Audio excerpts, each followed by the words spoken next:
Assalamualaikum. Di dapur Bunda Santi lagi. Kue Nagasari isi pisang ala Bunda Santi. Bahan-bahannya tepung terigu, tepung tapioka, gula pasir, santan, dan isiannya pisang.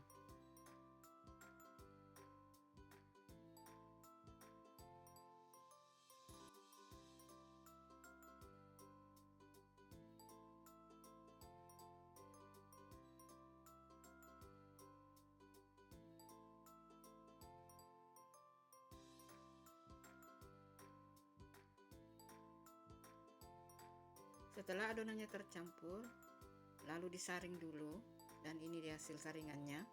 Kemudian dimasak sampai adonannya mengental.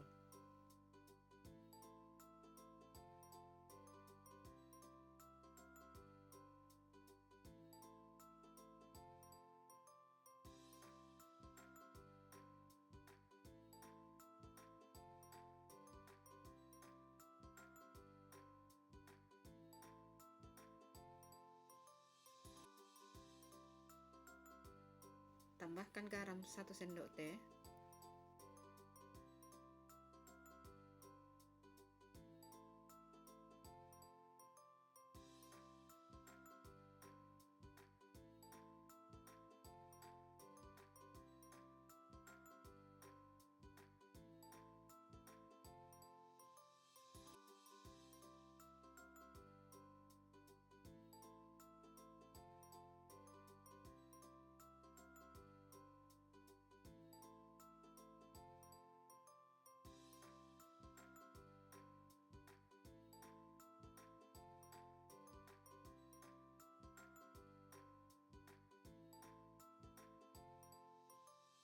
A few moments later.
kukus kue Nagasarinya selama kurang lebih 30 menit. Dan ini dia hasilnya, kue Nagasari ala Bunda Santi. Silahkan mencoba resepnya, semoga bermanfaat. Sampai ketemu di video-video selanjutnya dengan menu yang lain. Assalamualaikum. Nah, ini Bunda langsung review kue Nagasarinya. Santannya terasa, manisnya pas, adonannya enak banget. Silahkan dicoba resepnya ya.